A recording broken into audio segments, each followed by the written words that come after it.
Hey, how's it going? Welcome back to another episode of the Ultimate Ironman. And last video, we did the Wilderness Easy Diary to finish up the last of all the Easy Diaries. And after getting that done, I decided I want to knock out 72 mining because that's the highest mining level required for the quest cape. I think we started with like 52 or something last video, and it took us until level 67 to get full prospectors. We need full prospectors for the Faldor Hard Diary eventually, so I figure if we're going to be training mining anyways, we might as well get that right now. Throughout the whole time here, I was pretty AFK. I think I averaged around 15 to 20k XP per hour. So getting full prospectors, I guess, took about 25 hours. However, now that we're done with prospectors and we're done with Motherlode Mine, I want to do the Faldor Medium Diary. I know it unlocks this shortcut. I really should have done it sooner, but I was really just enjoying AFKing here. And I don't think it was that big of a deal. I mean, it saves probably a few seconds per trip or something. But next goal I want to get done is get the Faldor Medium Diary done. We have a lot of these tasks done already, but I do still also want to get 72 mining. So right now it's really late. I don't know if you can tell by my voice, but I want to head over to the Iron Rocks in the mining guild and go power mine some iron for a little while. And then in the morning when I'm feeling more awake and ready to do stuff, we'll go knock out the Medium Diary. Oh right, duh, that's the reason why we got prospectors, was for this task right here. By entering the mining guild while we're in prospectors. Got the hard task done. So yeah, I'm gonna come over here to these 3 iron rocks and I guess hop world so we find the world and just chill here for the rest of the night, see how far we could chip into that 72 mining before the morning. If I wasn't an ultimate and I wanted to bank the ores, I would do it from this spot right here, and then I could just run to the deposit box and run back. But I'm going to use this spot over here because obviously I'm not banking the ores or doing anything with them. And I'll leave that spot open for someone else because that spot's more popular. Alright, here's the screen setup I'll be going with for mining iron ores. You know, usually I play in fixed mode, but I like resizable more for certain skilling methods. And this is one of them because the inventory is closer to the rocks, I guess, kind of in a way. Maybe I'm just more used to doing it this way for like power dropping stuff and resizable. But yeah, that's what I'll be doing. Okay, once we mine these last couple of ores, this level went by so fast, dude. There we go. I only paused the XP right here so you could take a look at that. So I was averaging over the course of the last 15 minutes 67k XP per hour, which I think for this level, 68, is quite a lot of XP. It's like under an hour per level at this point, and for mining, I think that's pretty good. But 68 mining is one of the requirements for Dragon Slayer 2. So the only mining level requirement that we're still missing for a quest is 72 for making friends with my arm. But man, this is over 3 times more XP than I was getting at Motherlode. I'm not very good at talking while I do click intensive methods like this, so I'll just kind of record it and do a voiceover if you want to see what the method looks like and see like what I'm doing and how I'm dropping. So here we go. I guess this method is pretty self-explanatory. You just drop an ore each time you mine one, and I try to drop the closest ore to the rock I'm about to mine. I got so many clue scrolls doing this, especially beginners, so I ended up just leaving them in my inventory, so that way I don't have to deal with getting more because it messes with the rhythm. A couple things to note is that it probably would have been worth it to have a chisel while doing this for the passive crafting XP, since you get gems here and there. And you're not really limited to inventory space with this method. I was holding down shift the whole time for shift dropping, but you can also use sticky keys to keep shift held down, which is allowed by the way since it's a built-in feature to Windows. And one last thing I want to talk about is the Unidentified Minerals. So each type of rock in the mining guild gives you a chance to get them. For iron, it's 1 out of 100. But all you do with these is turn them in for different tiers of mining gloves, which gives ores a chance to not deplete when mined, which I guess could be useful for certain things, but there's no place to store them, so it's pretty much just dead content for ultimates. So I'll probably just be dropping my minerals when I'm done mining. Okay, let's put a little pause on the timer here because it's been an hour now. I'm kind of upset. See, okay, that happened again. When I was trying to start the recorder up and get it all set up, the timer was still going. So I was actually closer to like 67k XP per hour. But yeah, as you can see right here, we got about 66k XP per hour. As you probably know by now, I usually don't try to focus this hard, but I always like to try and do 1 hour at least of a certain method just to test out what the XP rates could be if I was trying. Obviously, it could be way better. I wasn't tick perfect. But you know, if I was able to get 66, 67k XP per hour, that proves that you can do it too. But now that I've got that recorded, I'm not going to be keeping track of the XP per hour doing this method anymore, because I do like to type in Discord and switch between YouTube tabs and stuff, so it makes it a lot less fun when I'm just solely focusing on the screen. And 69 mining. Good morning. Who's ready to do some diaries? Yeah, we're gonna be knocking out the Faldor medium diary today. Yo, so I'm pickpocketing cave goblins again to get a bullseye lantern because the shop here doesn't stock them. And I just got an item I've never seen before and I've never heard of. A frog burger. I've never seen this ever. Apparently they came out March 20th, 2007. Apparently they heal 2 hit points each. I just looked it up on the wiki and apparently there's this whole list of Dorgeshan foods, most of which I've never seen before. Alright, once we light these logs, we have one more task for the medium diary left to go, and that is to place a scarecrow in the Faldor farming patch. And if you recall from when we were doing the Mauritania diary, we had to make a scarecrow that we placed in the Mauritania patch, and I'm pretty sure we can take that scarecrow out and just place that in the Faldor patch. Okay, here's the scarecrow. I guess we have to rake it first to get the weeds out. Okay, now can we remove it? Okay, now we should be able to take it out. Sweet. Alright, all we have to do now is place the scarecrow in the patch, and Faldor medium diary is done. Let's go to, what's his name, Cerebral. So, you know, as we get more and more of these diaries done, obviously the higher tiers we get done, the better the rewards are. So they're getting better and better, as you can see on screen. Probably the coolest part about this is the 10% more XP from the Fally patch. So I'll be nice to get a bit more passive farming XP, I guess, over time. And I'm sure it's better to get that early on rather than later in the game. Put the XP lamp in Herblore as well. I don't think I would ever just straight up camp Faldor guards for medium clues. I think eventually when I do want to go for mediums, I'll just do them passively through Slayer. I don't know if I'll ever just straight up grind them out. You know, I guess Faldor guards are an option now if I don't feel like camping Puro. Although I don't think it'd be worth it to use cannonballs on them as an ultimate. Yes, and of course, let's put the shield on.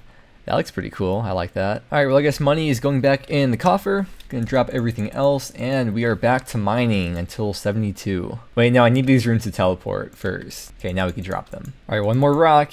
And level 70 mining. We can now mine Addy. We can get Addy from pay dirt now. And that is a requirement for a couple of the hard diaries. Let's keep on going. Oh, also expert mining gloves, which we're probably never gonna get. 71. One more to go. With this one last final ore, the long journey. You know what? I'm going to stop milking it. Let's just get 72 mining. Yay. We're done mining forever until we need to get the diary cape. Then we'll have to get 85 or maybe like 84 with Dwarven Stout or something. But yeah, we could do making friends with my arm now. We can mine all the salts from that quest.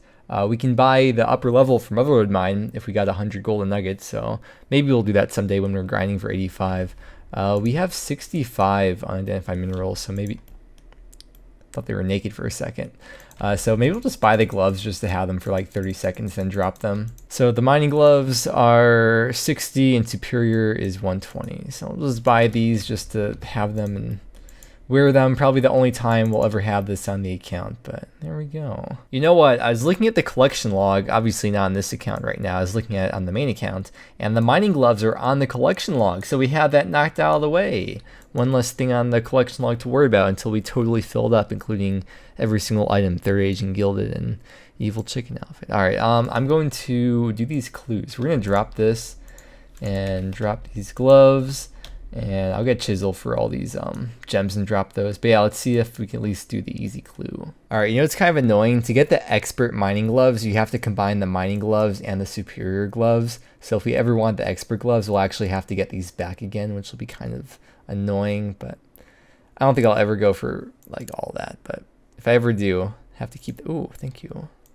Have to keep that in mind. I'm going to go store the Prospector outfit in the house, but unfortunately with the type of armor case we have right now, we can only store up to 4 sets. If you see I try to store right now, it will say that we've capped out our sets. So I'm going to take out the bomber jacket costume because that's really easy to get back. And we're going to drop that and put the Prospector in there instead. Actually, you know what? I lied. It's not that easy to get back because we have to go back to Intrana, but we'll just get rid of it. Yeah. Alright, got the easy casket. That's cool, but I don't think blessings are storable. Yeah, no, you can't do that. See, that's really annoying because that'd be so good for Bandos if we got that like a year from now. Guess we're just gonna alk it. What is the alk for? 48 GP, whatever. Feels bad. Of course, we got back to the pond and we got a medium clue from it. Another blessing that we can't use. Once again, probably would have been nice to have for Arma like a year from now. I didn't even notice you're about to get a level. We got 77 magic from alching a couple of those items right there. That's a super glass make now. Yay. I love the pond. Another skill in the 90s. Woot. Alright, we're getting back to questing now, and there's 2 quests I want to do like back to back or kind of like together at the same time because they both require like restricted inventory or not having certain items on you. So essentially we're gonna have to suicide to Zora, and I want to get it all done in one go rather than do it 2 separate times. The first one is gonna be the ceramic vars part of RFD because you have to go to Intrana to get the Draymond branch for Cinnamon, and the other one is going to be the Roving Elves quest because you have to fight a moss giant unarmed since you're going into Gloriel's tomb. So yeah, let's get started then. And once we get this part of RFD done, we'll have Rune Gloves unlocked, and we'll just have the Monkey Madness part to do. It's nice that we have Cabin Fever done now because all the char ships are now cut in half, so we're only paying 1.6k every time we suicide to Zora instead of 3.2k. Alright, here's the part where we can't go in with weapons or armor. There are some things you're allowed, like I think you could bring certain jewelries and stuff, but we're just gonna send it, head on in there, and we have to fight a moss giant with what we have on us. So luckily we have prayer, and we could safe spot the moss giant, I think behind the stalagmite here, so if he aggroes us. Okay, we'll lure him around this corner here. I think we're good. Now we just flinch. Okay, I don't know what he attacks with. I tried praying all 3 combat styles, but he can hit through each of them, so whatever. If I do happen to DC and die here, we lose everything. Okay, cool. The moss giant is down. Now we can go to Intrana and get the Draymond branch, and then grab all of our stuff back from Zora, and then continue on with the 2 quests. And here is the Draymond branch. We could go finish up these quests now. I think we'll just go ahead and just do Roving Elves first. Alright, we're about to finish the quest, and Roving Elves is the quest where at the end you get to choose between a crystal bow and a crystal shield. And generally people pick the crystal bow because one of the hard tasks is to kill an elf with the crystal bow. So I guess my plan originally was to get the bow and then kill an elf to get that task done.